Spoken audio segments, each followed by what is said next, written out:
James Gunn, do you work at Lucasfilm? No, I'm being serious. Do you work at Lucasfilm?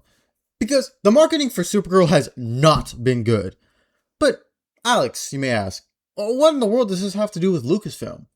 Well, if you didn't know, and I doubt you did, The Mandalorian and Grogu came out several weeks ago, and it's doing absolutely horrible at the box office, for a Star Wars movie anyways.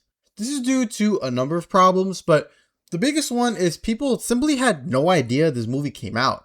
I mean, the marketing was absolutely atrocious.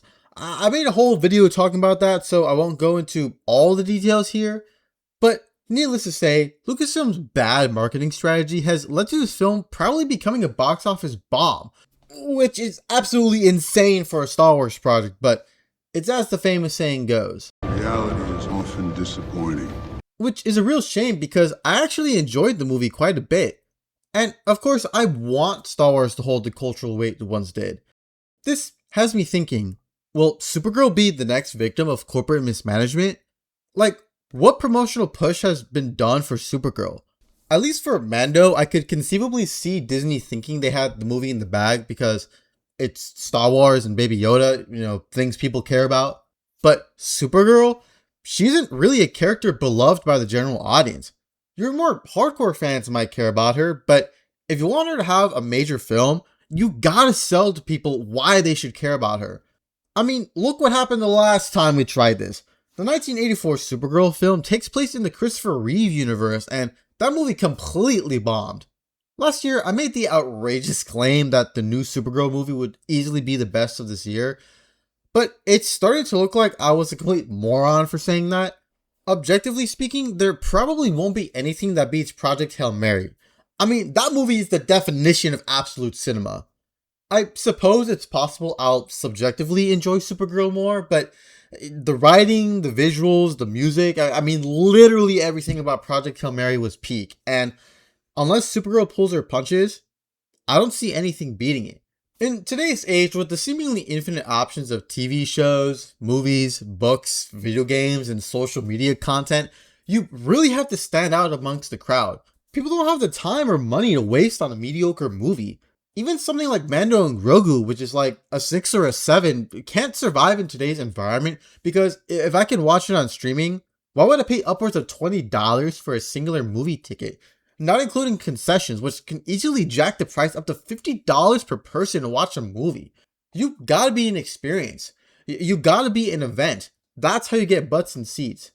That's why Project Hail Mary was a success, because the only way to get the full experience of that movie is in the theater. It won't look as good on streaming. So, what's so bad about the Supergirl marketing? Well, I wouldn't say it's as bad as Mando and Grogu, as that had some super weird choices for its promotion. Rather, it's that Supergirl just hasn't made an impression like Spider-Man or the Backrooms have. The promotional material started off great. Obviously, she was at the end of Superman, so that really set things up well. Later that summer, she got a pretty cool poster indicating the general feel we could expect from the film. After that, there wasn't really that much until December 2025, when the first trailer dropped. And, well, it was mid! Kind of the biggest controversy surrounding the movie is that it feels too much like Guardians of the Galaxy.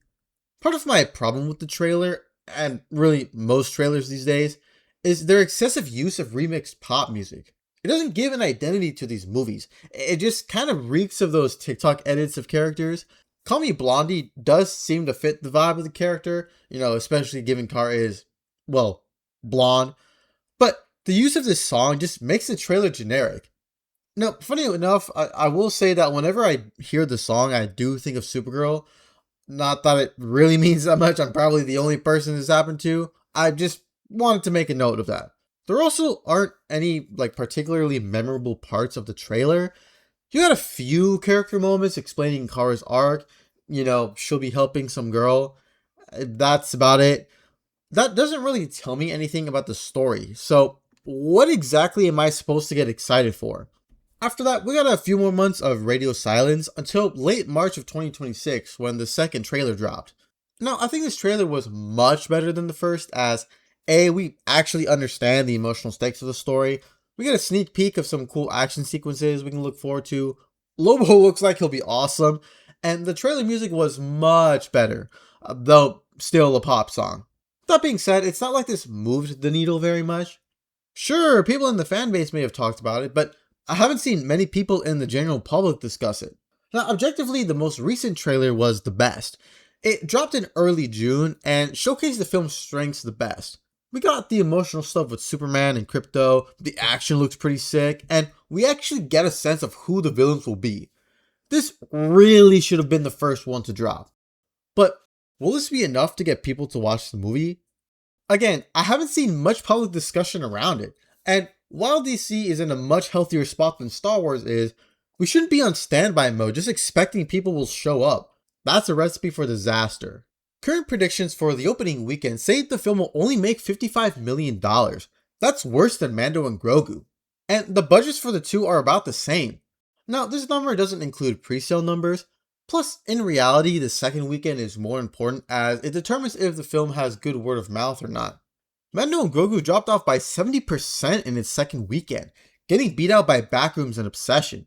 As awesome as it is for indie creators to be getting the spotlight for their amazing work, Star Wars getting beat by them is pathetic. This was one of the greatest franchises on Earth, reaching unforeseen levels of cultural impact. Star Wars is a shell of its former self, and it's incredibly depressing. I'm worried Supergirl will have the same destiny. How is it that I, an insignificantly small YouTuber, is doing more marketing for Supergirl than a billion-dollar corporation? How is it that I've gotten more exposure to this movie from a Kara and Spider-Man shipping Instagram account than the official promotional material?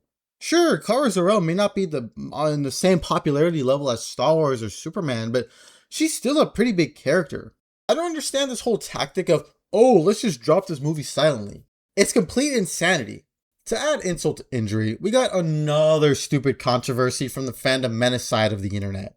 You got people out here saying Millie Alcock is unattractive and therefore not a good cast for Supergirl. It's not a joke or rage bait, it's the sad reality that we live in, where Supergirl is not one bit attractive, and Superman is not one bit super. Nigga, she look like she got autism, bro. What the fuck is you talking about? You said she a cute girl. I'm sorry, but she has sort of a trailer trash looking face. She looks like a product of incest.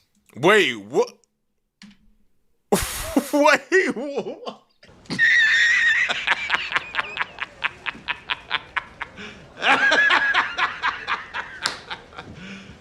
You serious?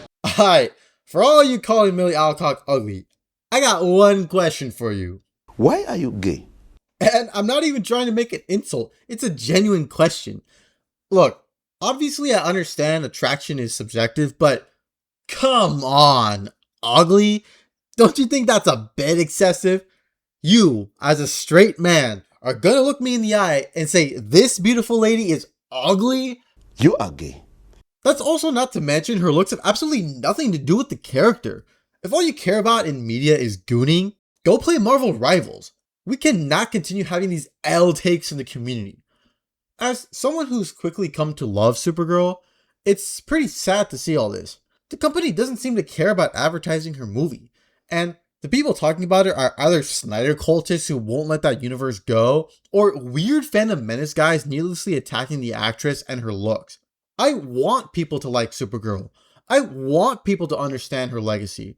She's potentially one of the most compelling characters in superhero media as her story deals with trauma, forced migration, dual identity and culture, getting hope in the midst of cynicism, and trying to find your place in the universe. Sure, being attractive is a bonus, but it isn't remotely the core reason why she's a great character. She's not a copy of Superman. She represents how hard it can be to reach Clark's ideals of truth, justice, and the American way, yet striving for it anyways because you know how good it can be, especially when people try to twist it for their personal benefit. Now, one of my friends claims he's the biggest Supergirl fan. Like, yeah, alright bro, keep telling yourself that. If you're watching this video, you know who you are. But I would just like to point out that okay, let's take it easy, shall we? I mean, isn't this all a little much? I think this is perfectly normal. Look, I get you like her and all, but it's a little obsessive. Maybe we can pursue something healthier, like getting a real girlfriend. Kara Zor-El is the only woman I need. She understands me. Okay, maybe we can look for a job. I can't believe a therapist engaged with triggering behavior. What did I say? J-O-B? I picked the wrong day to stop sniffing glue. Okay, can we just complete the video in a somewhat normal fashion? Fine. Supergirl had a similar marketing strategy to The Mandalorian and Grogu. While its overall promotional direction is less questionable than Mando, there's still a lack of knowledge on the film's existence/worth by the general audience. With how expensive theaters have gotten and the competition of great films like Project Hail Mary and Backrooms, studios can no longer afford to think name recognition or a famous actor alone will sell a movie. Remember, a movie doesn't have to be good to be profitable. It just needs to sell itself as an event or worthy of the theater experience in order to sell tickets. Unfortunately, the lackluster marketing of Supergirl indicates it will not be a box office success. Obviously, I want it to succeed, and of course I want the film to be good, but if studios want to survive in a landscape where indie creators are quickly taking the spotlight, they need to put in the work to make us care. Things are too expensive for people to waste their money on slop or content they can watch on streaming. It's time for a change. But what do you all think of this? Do you think I'm being too harsh on Supergirl's marketing? Will it be a box office hit? Or will it receive a similar fate to Mando? What movies are you excited to see? Let me know down below.